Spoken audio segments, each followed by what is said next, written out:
സുജി നമസ്കാരം. നമസ്കാരം. ഈ കോതേരി എവിടെയാണ്? കൊല്ലം ജില്ലയിലെ ചാത്തന്നൂർ ആണ് കോതേരി എന്ന സ്ഥലം. ഓക്കെ. അപ്പോൾ എന്താണ് സ്പെഷ്യൽ പെർഫോമൻസ്? ഒരു 4 താരങ്ങളുടെ ശബ്ദം അനുകരിക്കുകയാണ്. ഓക്കെ, 4 താരങ്ങളുടെ ശബ്ദം.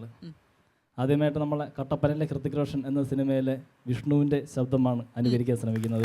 വിഷ്ണു ഉണ്ണികൃഷ്ണൻ. മണിച്ചേട്ടാ, ധനുഷ് ചേട്ടാ, രജനി ചേട്ടായി, നിങ്ങളെ കണ്ടോണ്ടാ ഞാൻ ഈ പണിക്ക് ഇറങ്ങിയേക്കണേ. കള്ളം വേഷമല്ലേ, അത് ഞാൻ പൊരിക്കും. ഈ ചെറുക്കനൊക്കെ എന്തോരം കുത്തി വരച്ചല്ലോ എടുക്കുന്നത് ഗ്ലാമറാ. അടിപൊളി, നല്ല അടിപൊളി.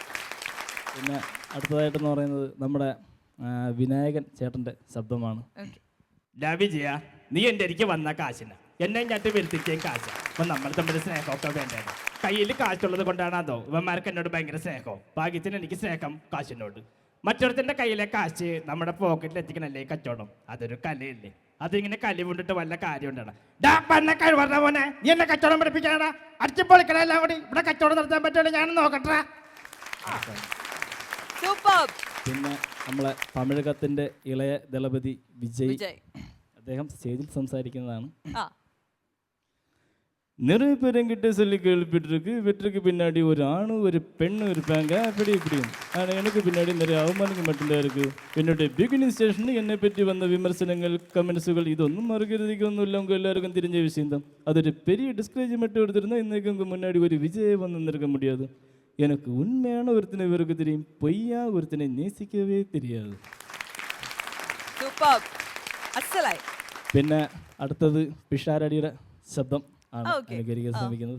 എൻ്റെ മുകേഷ് ചേട്ടാ, ഒരു 1.5 വർഷം മുമ്പുള്ള ഒരു എപ്പിസോഡിൽ ധർമ്മജൻ സിനിമാ നടനാകുന്നതായിരുന്നു സ്കിറ്റ്. നീ പോടാ പോയി വാന്ന് ഞാനൊന്ന് ഇറക്കി. അവനങ്ങ് പോയതിന് ശേഷം മുകേഷ് ചേട്ടൻ എന്നോട് പറയുണ്ടേ, നീ അവനെ തിരികെ വിളി. ഞാൻ പറഞ്ഞു വേണ്ട ചേട്ടാ, പോണെങ്കിൽ പോയിക്കോട്ടെ. അതല്ല, നീ അവനെ തിരികെ വിളി. അവനെങ്ങാനും പോയി വല്ല സിനിമയിൽ അഭിനയിച്ച് സ്റ്റാർ ആവുകയാണെങ്കിൽ പിന്നെ അവനെ ഇന്റർവ്യൂ ചെയ്തതിന് അപ്പുറത്തൊരു വിധിയില്ലല്ലോ എന്ന് ഓർത്ത് പറഞ്ഞു പോയതാ. പിന്നെ അടുത്തതെന്ന് പറഞ്ഞാൽ നമ്മളെ ജയറാമേട്ടൻ്റെ പഴയകാല വോയിസാണ്. അയ്യോ മോനെ ബാലകൃഷ്ണ, പെൺപിള്ളേരെ വലവീശി പിടിക്കുന്ന ആമ്പിള്ളേരെ കഴിവാടാ. ആ പേര് പറഞ്ഞെൻ്റെ ഭാര്യയുടെ മെക്കിട്ടങ്ങനെ കയറിയ മോനെ കൊന്നുകളെ ഞാൻ. വണ്ടിയേട് മാഷേ വണ്ടിയേട് വിട്ടോടാ. അയ്യോ എന്താ പെണ്ണേത്. അത്രേ ഉള്ളൂ. പിന്നെ മണിച്ചേട്ടൻ്റെ പാട്ട്, മണിച്ചേട്ടനെ കുറിച്ചുള്ള പാട്ടും പിന്നെ മണിച്ചേട്ടൻ്റെ ഒരു 3 പാട്ടും കൂടി ചേർത്ത് കോർത്തിണക്കി ഒന്ന് പാടാം. എനിക്കുമുണ്ടേ അങ്ങേ വീട്ടിൽ ഇഷ്ടത്തിനുള്ളൊരു പെണ്ണൊരുത്തി, മഞ്ഞക്കിളിയും തോറ്റു പോകണ ഉണ്ടക്കണ്ണുള്ളൊരു പെണ്ണൊരുത്തി, ഉണ്ടക്കണ്ണുള്ളൊരു പെണ്ണൊരുത്തി. എനിക്കുമുണ്ടേ അങ്ങേ വീട്ടിൽ ഇഷ്ടത്തിനുള്ളൊരു പെണ്ണൊരുത്തി, മഞ്ഞക്കിളിയും തോറ്റു പോകണ ഉണ്ടക്കണ്ണുള്ളൊരു പെണ്ണൊരുത്തി, ഉണ്ടക്കണ്ണുള്ളൊരു പെണ്ണൊരുത്തി. മാനത്തെ വെള്ളി നീലാവിൻ്റെ വെട്ടം മുഴുവനുമുള്ള മുഖമാണേ, മാനത്തെ വെള്ളി നീലാവിൻ്റെ വെട്ടം മുഴുവനുമുള്ള മുഖമാണേ. മറയത്തിരിക്കണ മാനാണേ, പഴം തക്കാളി ചീന്തിയ ചുണ്ടാണേ. മറയത്തിരിക്കണ മാനാണേ, പഴം തക്കാളി ചീന്തിയ ചുണ്ടാണേ. എനിക്കുമുണ്ടേ എനിക്കുമുണ്ടേ അങ്ങേ വീട്ടിൽ ഇഷ്ടത്തിനുള്ളൊരു പെണ്ണൊരുത്തി, മഞ്ഞക്കിളിയും തോറ്റു പോകണ ഉണ്ടക്കണ്ണുള്ളൊരു പെണ്ണൊരുത്തി, ഉണ്ടക്കണ്ണുള്ളൊരു പെണ്ണൊരുത്തി.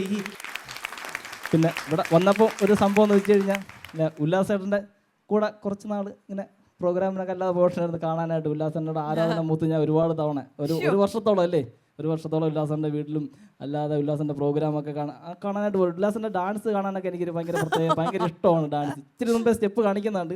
അപ്പം ഉല്ലാസൻ്റെ അന്നത്തെ സ്കിറ്റിനകത്തുള്ളൊരു സൗണ്ടും കാര്യങ്ങളുമാണ് ഞാൻ ചെറുതായിട്ടൊന്ന് പറയുകയാണ്. അപ്പോൾ അദ്ദേഹം ഇങ്ങനെ ഞാൻ ഒരു ഫോണിൽ കൂടെ പറയുകയും ചെയ്തിട്ടുണ്ടായിരുന്നു. അദ്ദേഹം ഓർമ്മയുണ്ടെന്ന് അറിയില്ല ഉല്ലാസന. അപ്പം അദ്ദേഹം ഇങ്ങനെ പറയുന്നത്, എൻ്റെ വത്സമ്മ ദേഹമാണെങ്കിൽ ഒന്നും ചെയ്യണ്ട, എനിക്ക് ഇഷ്ടമല്ലാതെ അശ്വതി ഇവിടെ വരും.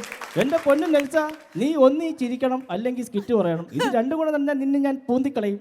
അങ്ങനത്തെ ഉള്ള ചെറിയ ചെറിയ കോമഡികളാണ് അദ്ദേഹം പറയുന്നത്. പിന്നെ ഒരു വണ്ടി എടുത്തന്നെ, എൻ്റെ പൊന്നു നെൽസ, ഞാൻ പുതിയൊരു കാർ എടുത്ത് ടാറ്റയുടെയാണത് കേട്ടോ. അങ്ങനെയൊക്കെ താളത്തിൽ അദ്ദേഹം സംസാരിക്കുന്നത്. അപ്പം ഇങ്ങനെ അമൃത ചാനലിൽ ഇങ്ങനെ ഒരു അവസരം ഒരുക്കി തന്നതിന് ഇതിൻ്റെ അണിയറ പ്രവർത്തകർക്കും എല്ലാവർക്കും ഈ എളിയ കലാകാരൻ്റെ നന്ദി, നമസ്കാരം. ഓക്കെ സുജി, നല്ല പെർഫോമൻസ് ആയിരുന്നു.